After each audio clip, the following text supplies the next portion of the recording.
Hi everyone, I am David और मैं आज बीपीएससी शुरू से कैसे स्टार्ट करें बीपीएससी प्रिपरेशन इस टॉपिक पे मैं वीडियो बना रहा हूँ। और ये वो स्टूडेंट के लिए हैं जो बिल्कुल बिगिनर है। जैसे मैं भी एक बिगिनर से ही ऐसे आया हूँ, तो बिगिनर के लिए और जो बहुत कंफ्यूज रहते हैं किसी भी चीज़ को लेकर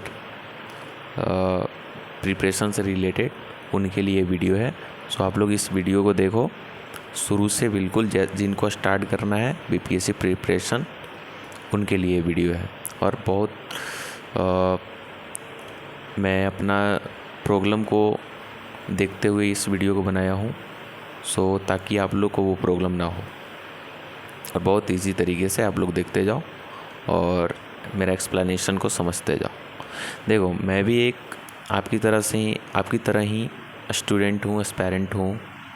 और ऑनेस्टली जब मैंने प्रिपरेशन यूपीएससी की स्टार्ट की थी तो मुझे कुछ भी समझ में नहीं आ रही थी। मुझे सच में कुछ भी समझ नहीं आ रही थी। मैं सोचता था कि कैसे स्टार्ट करूँ, किस बुक से करूँ, कौन से क्लास लूँ, कौन से टीचर से पढ़ूँ, बहुत सारे चीज़ें। बिकॉज़ कि देखो, बुक भी इतने सारे हैं कि मैं कुछ नहीं कह सकता।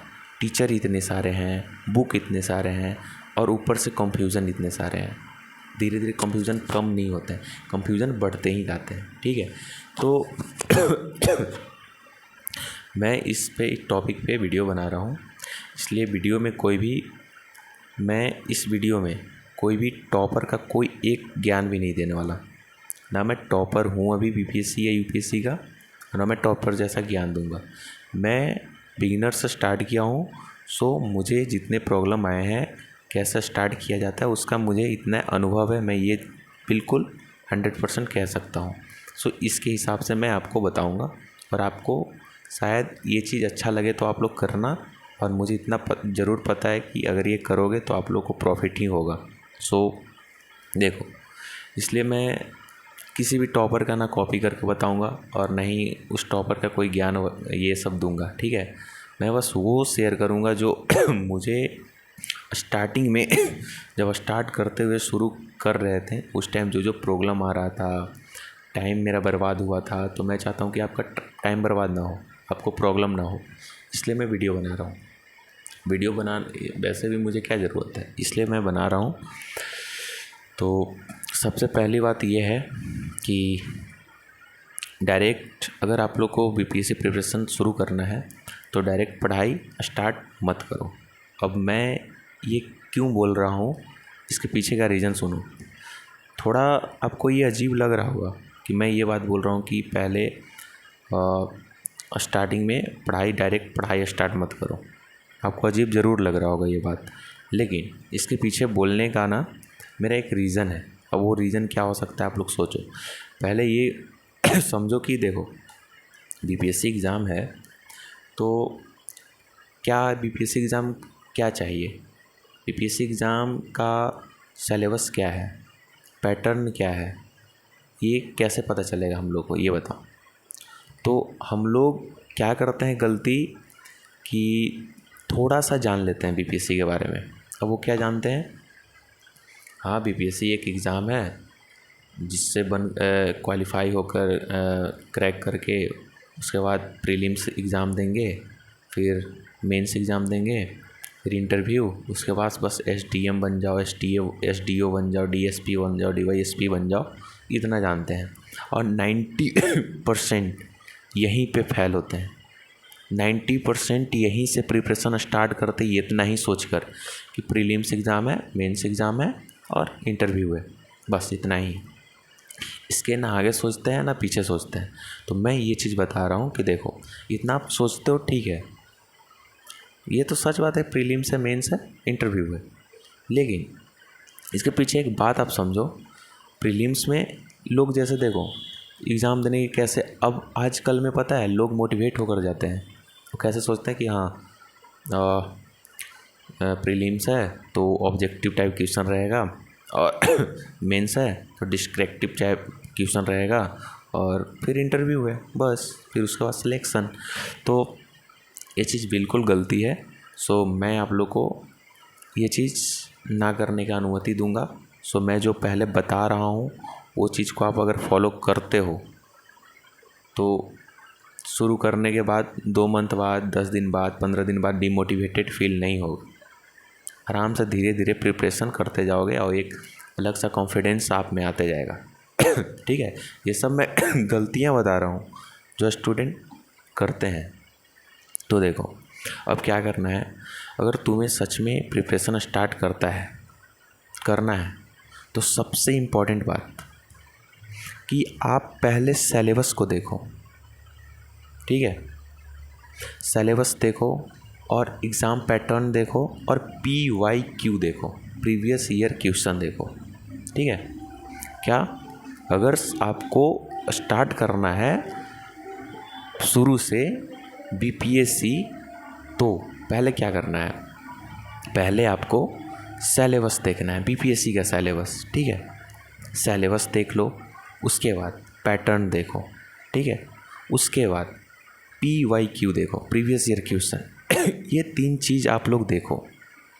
मैं ये नहीं बोल रहा हूँ बस उसको पढ़ो, सिर्फ देखो और इमेजिनेशन लगाओ, अपना इमेजिन करो कि हाँ किस टाइप का बन रहा है इसमें क्वेश्चन, किस टाइप से बन रहा है, किस टॉपिक से पूछ रहा है, किस टॉपिक से ज़्यादा पूछ रहा है, किस पैटर्न पे पूछ रहा है। ठीक है, सिर्फ क्वेश्चन का क्वालिटी देखना है, ज़्यादा कुछ भी नहीं। ठीक, क्वेश्चन का क्वालिटी देखना है। और देखो मुझे थोड़ा सा खांसी हो गया है, सो सॉरी। और हाँ देखो, तो क्वेश्चन देखना है, पैटर्न देखना है, उसके बाद क्या करना है, सिलेबस ये सब देखने के बाद कि देखो सबसे पहली बात, लोग अगर इतना जब कर लेते हैं शुरू में, देखने के बाद देख लेते हैं कि प्रीवियस ईयर क्वेश्चन, फिर ये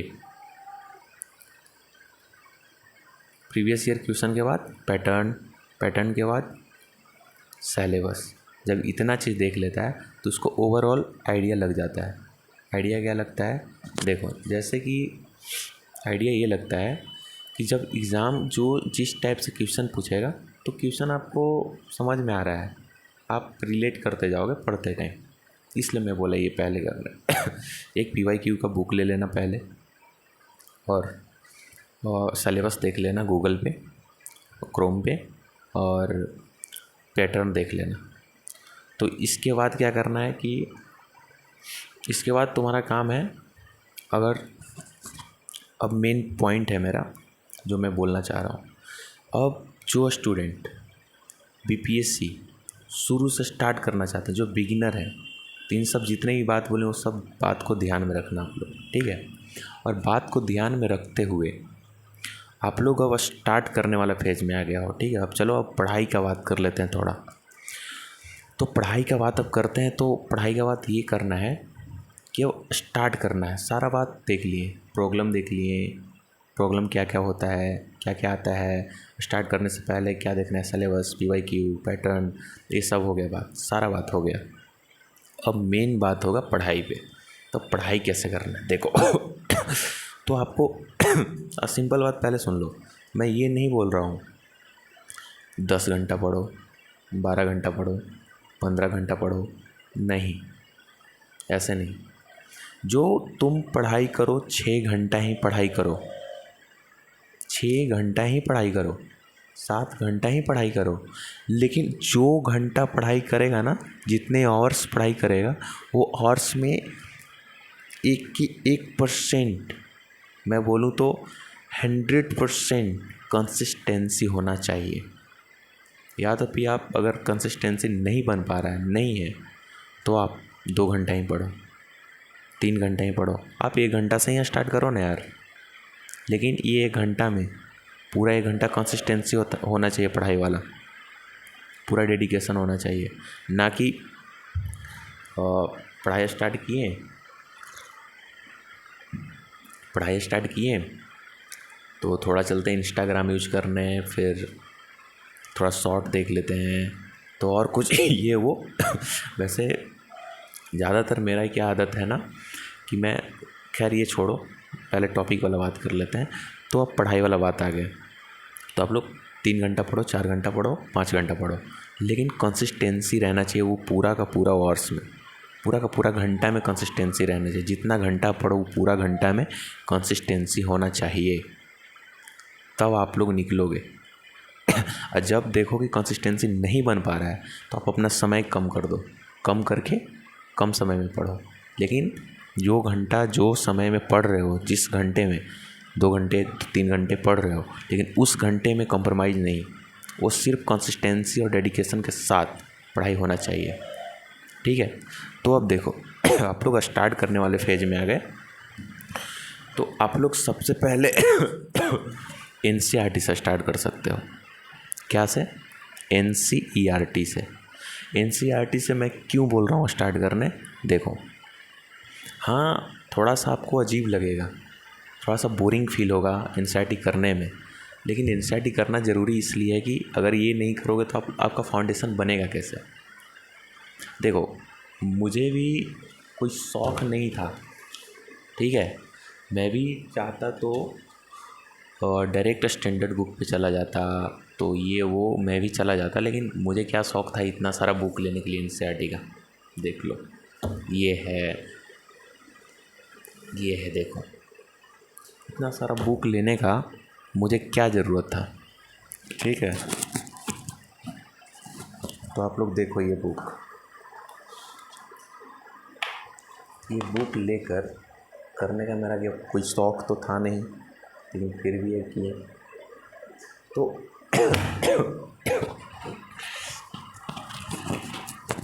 मैं ये बोल रहा हूँ कि NCERT पहले आप लोग करो, और थोड़ा बोरिंग लगेगा मैं जानता हूँ, लेकिन फिर भी करो, क्योंकि इसमें तो आपका ही फ़ायदा होगा ना, फाउंडेशन बनेगा तो आप आगे पढ़ोगे, कोचिंग कहीं ज्वाइन करोगे या फिर स्टैंडर्ड बुक पढ़ोगे तो आप लोग को अच्छा से समझ में आएगा।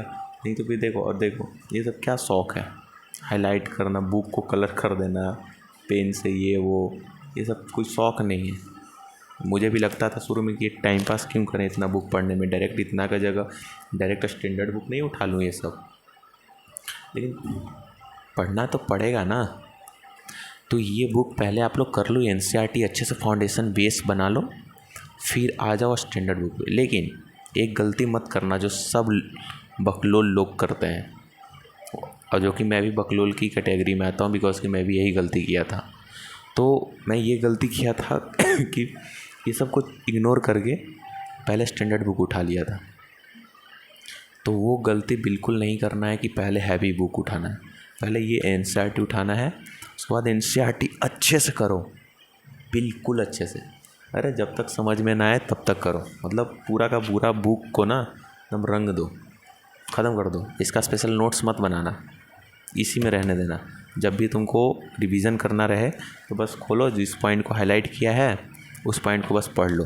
जैसे मैं भी क्या करता हूँ कि हालांकि मैं हिस्ट्री का तो नहीं पढ़ता हूँ, लेकिन ज्योग्राफी का मैं NCERT बहुत ज़्यादा पढ़ता हूँ। तो जो पॉइंट हाईलाइट करते हैं वही पॉइंट को मैं पढ़ता हूँ। उसके बाद जैसे ये ज्योग्राफी का ही बुक है, देखो, तो हाईलाइट करो या अंडरलाइन करो, तो वो सब बुक को आप लोग फिर रिवीजन करते टाइम कर लेना।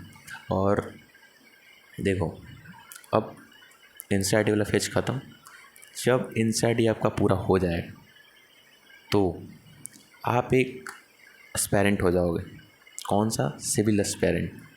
अब सिविल एस्पायरेंट हो जाने के बाद क्या करना है, जब NCERT क्लियर हो जाए तो आप कोई कोचिंग ज्वाइन कर लो। अगर शौक़ है खुद से पढ़ना तो बुक स्टैंडर्ड बुक ले लो, स्टैंडर्ड बुक लेके उसे अच्छे से पढ़ो, समझ में आएगा। जैसे NCERT पढ़ा वैसे ही उसे पढ़ो, समझ में आएगा। शॉर्ट नोट्स बनाते जाओ, जैसे पढ़ाई किया शॉर्ट नोट्स बना लो, उसे रिवीजन कर लो, और जस्ट उसके बाद PYQ लगा लो। और PYQ पहले ही मैं बोला हूँ, PYQ ले लेना। और PYQ लेने के बाद क्या करना है, रिवीजन करना है। ठीक है, तो अब स्टैंडर्ड बुक पे आ गए, तो स्टैंडर्ड बुक जैसे जैसे करोगे तो तुम्हें हो सकता है कि थोड़े दिन समझ में ना आए, थोड़े दिन मोटिवेशन डिमोटिवेशन लगा रहे, तो इससे पीछे नहीं हटना है। लेकिन जब ये करोगे ना तो दिक्कत तो होगा, लेकिन कॉन्फिडेंस ये है ना एकदम ऊपर हो, पूरा का पूरा कॉन्फिडेंस हाई हो जाएगा और लगेगा कि आप तुम ही IAS बनने वाले हो, STM तुम ही बनने वाले हो। सो ये चीज़ मैं मजाक नहीं कर रहा, रियल चीज़ है। ऐसा लगता है मुझे भी, जब कर रहे थे तो मुझे भी ऐसा लगता है, अभी भी लगता है। अभी भी जब पढ़ते हैं तो लगता है कि नहीं यार, मेरे से नहीं होगा तो किससे होगा यार, मेरा सारा तो सॉल्व हो रहा है, मेरे से नहीं होगा तो किससे होगा। तो ये सब चीज़ होते रहेगा, लगा रहेगा, लेकिन सीरियस नहीं लेना है, खुद को हमेशा पॉजिटिव वे में रखना है और आगे निकलते जाना, धीरे धीरे धीरे धीरे धीरे धीरे ही सही, लेकिन आगे निकलना है, पीछे नहीं आना है, पीछे देखना भी नहीं है क्या हो रहा है, ठीक है रिवीजन के अलावा। और यहाँ तक हो गया, तो अब थोड़ा देखो, आ जाओ इस पे क्या बोलते हैं, तो लगभग सारा हो गया। तो आप लोग शुरू कर सकते हो NCERT से। मैं प्रॉब्लम बता दिया, कैसे स्टार्ट करना है वो बता दिया, किस बुक से स्टार्ट करना है ये बता दिया, सारा बता दिया। तो अब देखो आप लोग, अब सुनो, जो मैं बोलना चाह रहा था बहुत देर से, सोच